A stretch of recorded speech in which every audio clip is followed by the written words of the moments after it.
انتخابات کو لے کر بڑا بیان جو ہے وہ انتظامیہ کی جانب سے شائع کیا گیا ہے۔ سری نگر کی اگر بات کریں تو پارلیمانی نشست کو لے کر کیا کچھ گائیڈ لائنز ہیں، کیا کچھ پالیسیز جو ہے وہ اختیار کرنی ہے، وہ آپ ضروری سن لیں۔ میں آپ کو بتا دوں کہ ہمارے ساتھ اس وقت بات چیت کرنے کے لیے اشفاق موجود ہے۔ اشفاق سے جانیں گے کہ آخرکار کیا کچھ انتظامیہ دوارا جو ہے گائیڈ لائنز شائع کی گئی ہیں اور کیا کرائیٹیریا جو ہے وہ رکھا گیا ہے۔ آپ سے جانیں گے اشفاق، جس طریقے سے تمام بڑے پیمانے پہ جو ہے تیاریاں عروج پر چل رہی ہیں، کیا کچھ تیاریاں ہیں اور کس طریقے سے جو ہے باقاعدہ طور پر پالیسیز کو اور کرائیٹیریا بنایا گیا ہے؟ بہت شکریہ جاوید۔ جس طرح آپ جانتے ہیں کہ پارلیمانی انتخابات کو لے کر جموں کشمیر میں بگل بج چکا ہے اور تمام تر سیاسی پارٹیاں اپنے امیدواروں کو میدان میں اتارنے میں لگی ہیں۔ وہی جو پولنگ کا سلسلہ ہے وہ بھی شروع ہونے کو ہے۔ وہی الیکشن کمیشن آف انڈیا کی جانب سے فیز 4 کو لے کر نوٹیفیکیشن جاری کر دی گئی ہے اور اسی فیز 4 میں جو انتخابات کا سلسلہ ہے اس میں 02 پارلیمنٹری نشست یعنی سری نگر پارلیمانی نشست بھی آتی ہے۔ اسی بات کو مد نظر رکھتے ہوئے آج ریٹرننگ آفیسر سری نگر جو تعینات کر دیے گئے ہیں ڈی سی سری نگر، ان کی جانب سے ایک پریس کانفرنس بلائی جاتی ہے جس میں تمام تر باتوں کی وضاحت کی جاتی ہے، جس میں سب سے پہلے ریٹرننگ آفیسر کی جانب سے بتا دیا گیا ہے کہ جو نامینیشن پیپرز ہے ان کو سبمٹ کرنے کے حوالے سے تاریخوں کا اعلان کر دیا گیا ہے۔ 18 اپریل جو کہ آج تھی اور 18 اپریل سے 25 اپریل تک جو بھی نامینیشن پیپرز ہے ان کو سبمٹ کرنے کے حوالے سے بتا دیا گیا ہے۔ ٹائمنگ 11 بجے سے لے کر 3 بجے تک رکھ دی گئی ہے، ایکسپٹ سنڈے یعنی سنڈے کو آپ کسی بھی نامینیشن پیپر کو سبمٹ نہیں کر سکتے ہیں۔ اس کے ساتھ ساتھ جاوید میں آپ کو بتا دوں کہ اسکروٹری کے لیے نامینیشن جو ہے 26 تاریخ کو رکھ دی گئی ہے، ٹائمنگ اس کی 10:30 رکھ دی گئی ہے۔ اس کے ساتھ ساتھ جو وڈراول پیپرز ہیں، جو بھی وڈرا کرنے چاہتے ہیں نامینیشن پیپرز کو آفٹر سبمیشن، اس کی ٹائمنگ باضابطہ اس کا اعلان کر دیا گیا ہے۔ 29 اپریل کو صبح 11 بجے سے 3 بجے تک تمام جو بھی امیدوار ہوں جو اپنے پیپرز کو واپس لینا چاہتے ہوں، میدان سے واپس آنا چاہتے ہوں، وہ نامینیشن پیپرز کو وڈرا کر سکتے ہیں۔ ٹائمنگ اس کی 11 بجے سے لے کر 3 بجے تک رکھ دی گئی ہے 29 اپریل کو۔ اس کے ساتھ ساتھ جو باضابطہ الیکشن کو لے کر پیپر سبمٹ کر دیے جائیں گے اور پولنگ کو لے کر اعلان کر دیا گیا ہے، یعنی جو ووٹ ہیں یہ 13 مئی کو ڈالے جائیں گے اور ووٹوں کا جو ٹائمنگ کا شیڈول ہے وہ 7 بجے صبح شام 6 بجے تک رہنے والا ہے۔ اور باضابطہ طور پر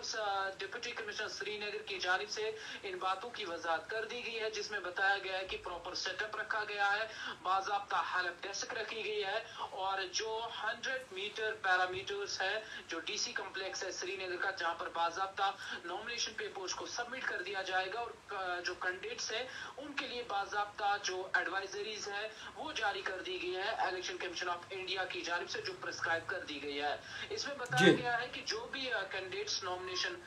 فائل سبمٹ کرنا چاہتے ہیں وہ بس صرف اپنے ساتھ 3 گاڑیاں لا سکتے ہیں اور 100 میٹر کے پیرامیٹر کے تحت ہی رکھ سکتے ہیں۔ اس کے ساتھ ساتھ 5 ممبرس انہیں اجازت دے دی گئی ہے ساتھ لانے کی۔ ڈپٹی کمشنر سری نگر کی جانب سے بتا دیا گیا ہے کہ جو سری نگر پارلیمانی نشست ہے اس میں 18 اسمبلی سیگمنٹس ہیں جس میں شوپیان ہے، شوپیان کی 1، پلوامہ کی 4، بڑگام کی 3 اور گاندربل کی 7۔ اس کے ساتھ ساتھ سری نگر کی 8 اسمبلی سیگمنٹس ہیں۔ اس میں یہ بات بھی واضح کر دی گئی ہے کہ 17 لاکھ سے زیادہ ووٹرز ہیں اور اس میں 929 پولنگ اسٹیشن ہے اور کل ملا کر 2135 پولنگ اسٹیشن ہے سری نگر پارلیمانی نشست میں۔ اور یہ بھی بتا دیا گیا ہے کہ ڈی لمیٹیشن کے بعد جو نئے ووٹرز ہیں، ینگ ووٹرز ہیں، ان کی تعداد بھی لگ بھگ 2 لاکھ سے زائد ہے۔ اس میں باضابطہ طور پر پوسٹل بیلٹ کے ذریعے بھی جو پہلے ہی الیکشن کمیشن آف انڈیا کی جانب سے وضاحت دے دی گئی تھی کہ باضابطہ جو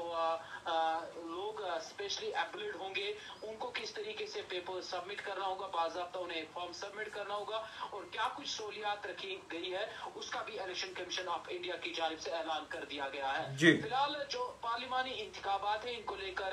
حتمی شکل دے دی گئی ہے اور تمام تر تیاریوں کا جائزہ لیا جا رہا ہے اور باضابطہ سری نگر پارلیمانی نشست میں جو ہے باضابطہ ووٹ 13 مئی کو ڈالے جائیں گے اور اس کے ساتھ ساتھ جو کٹھوا ادھم پور حلقہ ہے اس میں 19 اپریل کو ڈالے جائیں گے۔ جموں ریاسی میں में 26 अप्रैल को, अनंतनाग रजौरी जो है इसमें 7 मई को, श्रीनगर में जो है ये 13 मई को और बारामूला में 20 मई को वोट डाले जाएंगे। और अब देखना होगा कि जिस तरीके से इलेक्शन कमीशन ऑफ इंडिया की जानिब से ऐलान कर दिए गए हैं और उसी हिसाब से जो है तमाम गाइडलाइंस अपने अपने रिटर्निंग ऑफिसर्स की जानिब से जारी कर दी गई है। जिस तरह जावेद आप जानते हैं कि गुलाम नबी आजाद की जानिब से जो बातें गर्दिश कर रही थी कि वो अनंतनाग रजौरी पार्लिमानी निशस्त को लेकर मैदान में उतरेंगे, लेकिन उन्होंने बाज़ाब्ता अपना नाम वापस ले लिया है और फाइनल जो तैयारियां हैं उनका जायजा लिया जा रहा है। फिलहाल के लिए आज महबूबा मुफ्ती की जानिब से बाज़ाब्ता अपनी नॉमिनेशन फाइल को सबमिट कर दिया गया। इधर नेशनल कॉन्फ्रेंस की जानिब से उनके उम्मीदवार मशहूर गुजर लीडर मियां अल्ताफ की जानिब से भी नॉमिनेशन पेपर्स को सबमिट कर दिया गया है। अब सबसे बड़ी नजरें हैं जनूबी कश्मीर के अनंतनाग पार्लिमानी जो रजौरी पार्लिमानी निशस्त है उस पर सबकी नजरें मरकूज है, क्योंकि सबसे बड़ा मुकाबला इसी सीट पर होने जा रहा है, जहां पर मध्य मुकाबले बहुत बहुत बड़े चेहरे होंगे, जिसमें मियां अल्ताफ होंगे, पीडीपी की सदर महबूबा मुफ्ती होगी और इसके साथ साथ अपनी पार्टी के जफर इकबाल मनहास मध्य मुकाबले होंगे। इधर श्रीनगर पार्लिमानी निशस्त में जो है बड़े चेहरे सामने होंगे। पीडीपी की जानिब से वहीद पर्रा होगा, इसके साथ साथ नेशनल कॉन्फ्रेंस की जानिब से आगा सईद रूहुल्लाह होंगे और इसके साथ साथ अपनी पार्टी की जानिब से मोहम्मद अशरफ मीर होंगे। इधर शुमाली कश्मीर की बारामूला पार्लिमानी निशस्त के हवाले से अपने नाजरीन को अपडेट दें। वहां से बताया जा रहा है कि पीपल्स कॉन्फ्रेंस की जानिब से सजाद गनी लोन मैदान में उतरेंगे, पीडीपी की जानिब से फयाज मीर मैदान में उतरेंगे और इसके साथ साथ नेशनल कॉन्फ्रेंस की जानिब से सबसे बड़ा चेहरा और नेशनल कॉन्फ्रेंस के नायब सदर और जम्मू कश्मीर के साबिक वजीर आला उमर अब्दुल्ला मैदान में होंगे। इधर आपको साथ साथ बता दें कि सबसे बड़ा अहम जो अपडेट है वो ये है कि बीजेपी की जानिब से अभी तक जम्मू कश्मीर की 3 पार्लिमानी निशस्तों को लेकर अपने उम्मीदवारों को अभी तक मैदान में नहीं उतारा गया है, अभी तक ऐलान नहीं किया गया है और इस हवाले से अभी जो है बड़ी खबर आना बाकी है। क्या लगता है मंजूर, बीजेपी का इस वक्त नजरें बीजेपी पे है क्योंकि 24 घंटे बच गए हैं और आखिरी चंद घंटे लम्हे बचे हुए हैं। तकाजा ये है कि कोई बड़ा भी जो है इलेक्शन में हिस्सा ले सकता है, यानी कि कंटेस्ट कर सकता है और कोई अननोन फेस भी हो सकता है जो कि फॉर्मर ब्यूरोक्रेट हो या फिर ब्यूरोक्रेट हो। क्या लगता है नजरें किस पे होंगी ज्यादा? बिल्कुल, अभी जो जरा की जानिब से खबर निकल के सामने आ रही है वो यही फिलहाल खबरें हैं। जिस तरह आप जानते हैं कि कुछ दिन कबल जो है बीजेपी के जनरल सेक्रेटरी तरुण चुग की जानिब से मीटिंग मुनक्किद की गई थी अपनी पार्टी के सरबराह अल्ताफ बुखारी के साथ साथ, इसके साथ साथ सजाद गनी लोन के साथ एक खुसूसी मीटिंग हुई थी और ये कयास आराइयां लगाई जा रही है कि शायद बीजेपी की जानिब से कोई एक उम्मीदवार सामने आ भी सकता है, नहीं भी आ सकता है, क्योंकि बीजेपी की जानिब से बता दिया गया था कि हम ऐसे उम्मीदवार को मैदान में उतारेंगे, सब दंग रह जाएंगे, सब हैरान रह जाएंगे। फिलहाल के लिए बीजेपी की जानिब से कोई एक ऐलान जम्मू कश्मीर की 3 पार्लिमानी निशस्तों को लेकर नहीं आया है। अलबत्ता पार्टी ने कुछवा उधमपुर से वजीर ममलिकत पीएमओ डॉक्टर जितेंद्र सिंह और जम्मू रियासी सीट के लिए जुगल किशोर शर्मा को मैदान में उतारने का ऐलान जो है अभी तक वाजिया नहीं किया। अलबत्ता सुर्खियों में ये बात है कि पार्टी ने कुछवा उधमपुर से वजीर ममलिकत पीएमओ डॉक्टर जितेंद्र सिंह और जम्मू रियासी सीट के लिए जुगल किशोर शर्मा को मैदान में उतारने की बातें अभी चर्चा में है। अब देखना ये होगा कि जम्मू कश्मीर की जो 3 पार्लिमानी निशस्तें हैं उनको लेकर बीजेपी की जानिब से कौन एक उम्मीदवार मैदान में उतारा जाएगा। आपको याद होगा कि बीजेपी ने ये भी दावे किए थे कि कंवल खिलेगा और कंवल जनूबी कश्मीर के अनंतनाग रजौरी से खिलेगा, लेकिन अभी तक बीजेपी पत्ते खोलने में नाकाम हो रही है। क्या लगता है रविंद्र रैना का नाम जो है सोर्सेज के मुताबिक घूम रहा है? बिल्कुल, रविंद्र रैना पर भी पहले नजरें मरकूज थी कि शायद जिस तरह रविंद्र रैना जनूबी कश्मीर की पार्लिमानी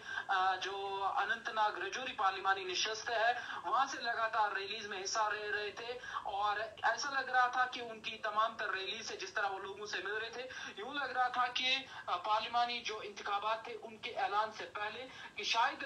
बीजेपी के अहम उम्मीदवार जनूबी कश्मीर के अनंतनाग रजौरी पार्लिमानी निशस्त से रविंद्र रैना ही होंगे, लेकिन रविंद्र रैना ने इस बात से साफ तौर पर इनकार कर दिया था कि वो जनूबी कश्मीर की अनंतनाग रजौरी पार्लिमानी निशस्त से नहीं लड़ेंगे। अब सबकी नजरें बीजेपी पे है कि बीजेपी क्या कुछ करती है आने वाले दिनों में, क्योंकि कम वक्त बचा है और बीजेपी ने बताया था कि जब आखिरी दिन होगा नॉमिनेशन पेपर सबमिट करने का, उसी दिन बीजेपी की जानिब से कोई एक अहम बड़ा ऐलान कर दिया जाएगा। लेकिन फिलहाल के लिए जो खबरें सुर्खियों में है और ऐसा लगता है कि शायद बीजेपी अलायंस में जा सकती है, क्योंकि हालिया तरुण चुग की मीटिंग जो थी अल्ताफ बुखारी और सजाद गनी लोन के साथ हुई थी, तो इस बात से ये कई आसारियां लगाई जा रही हैं कि शायद बीजेपी अलायंस में जा सकती है, किसी और पार्टी का कोई उम्मीदवार बीजेपी की जानिब से मैदान में उतारा जा सकता है। डीपीएपी का तकाजा क्या लगाया जा रहा है? आजाद साहब ने नाम तो वापस ले लिया, क्या कोई और नाम जो है वो सामने आएगा? बिल्कुल, अभी कुछ ही दिन बचे हैं। गुलाम नबी आजाद की जानिब से कोई एक अहम चेहरा भी सामने आ सकता है, लेकिन अभी तक कोई ऑफिशियल कंफर्मेशन इस हवाले से नहीं आई है। जिस तरह जराए की जानिब से खबर सामने निकल के आ रही है, फिलहाल सबसे बड़ा अपडेट यही है कि जो गुलाम नबी आजाद है उन्होंने अपना नाम वापस ले लिया है, क्योंकि गुलाम नबी आजाद की जानिब से जो है लगातार रिलीज का जो इनेकाद था वो भी हो रहा था और लगातार ये बातें कयास में आ रही थी कि शायद बड़े चेहरे मद्दे मुकाबल होंगे, जिनमें गुलाम नबी आजाद होगी, पीडीपी सदर महबूबा मुफ्ती होगी और बाकी चेहरे होंगे। लेकिन आखिरी लम्हात पर गुलाम नबी आजाद की जानिब से इनकार कर दिया गया कि वो जनूबी कश्मीर की अनंतनाग रजौरी पार्लिमानी निशस्त से नहीं लड़ेंगे। अब देखना होगा कि कौन उनकी जानिब से मैदान में उतरेगा। जावेद, फिलहाल के लिए सबसे बड़ा अपडेट यही है कि श्रीनगर पार्लिमानी निशस्त को लेकर नॉमिनेशन पेपर्स को लेकर ऐलान कर दिया गया है। 18 अप्रैल से 25 अप्रैल के दरमियान आप नॉमिनेशन पेपर्स को सबमिट कर सकते हैं। 100 मीटर के पैरामीटर्स में आप दाखिल हो सकते हैं डीसी कॉम्प्लेक्स श्रीनगर में, और महज जो कैंडिडेट्स हैं वो 3 गाड़ियां ही अपने साथ ला सकते हैं और सिर्फ 5 मेंबर्स को इजाजत दे दी गई है। आज रिटर्निंग ऑफिसर श्रीनगर पार्लिमानी निशस्त की जानिब से इलेक्शन कमीशन ऑफ इंडिया की जानिब से फेज 4 की जो नोटिफिकेशन सामने आई थी और फेज 4 में ही श्रीनगर पार्लिमानी निशस्त जो है 02 पार्लियामेंट्री सीट भी आती है। जावेद, खैर बहुत शुक्रिया इशफाक वक्त देने के लिए। मैं आपको बता दूं कि इशफाक हमारे साथ मौजूद थे, जो कि बाकायदा तौर पर इन चीज़ों पे नजरोसाज करते हैं और मुकम्मल इन्फॉर्मेशन आप तक पहुंचाने की कोशिश की। मगर अब आपको बता दूं कि डिस्ट्रिक्ट इंतजामिया श्रीनगर की जानिब से तकाजा पूरा बाकायदा तौर पर है कि साफ शफाफ तरीके से जो है पूरी ये वोटिंग का हिसाब जो है वो मुकम्मल होगा। नॉमिनेशन का जो ये बाकायदा तौर पर एक नियम है ये मुकम्मल होगा और साफ शफाफ तरीके से जो है तमाम चीजें की जाएंगी। तो फिलहाल एक बहुत बड़ा मुकाबला, यानी कि मुकाबला ही कहूंगा कि इस बार जो नए चेहरे आए हैं और इसी के साथ साथ मुख्तलिफ पार्टियां आई हैं, तमाम आपस में जो है एक जंग छिड़ गई है। और देखने वाली ये बात है कि आखिरकार किस तरीके से कौन सी पार्टी जो है वो बाजी मारेगी और कौन सी पार्टी से जो है वो पर्दे हटेंगे। तो फिलहाल एक अहम अपडेट आप तक पहुंचाने की कोशिश की। आप देखते रहिए द टाइपराइटर जावेद खान के साथ।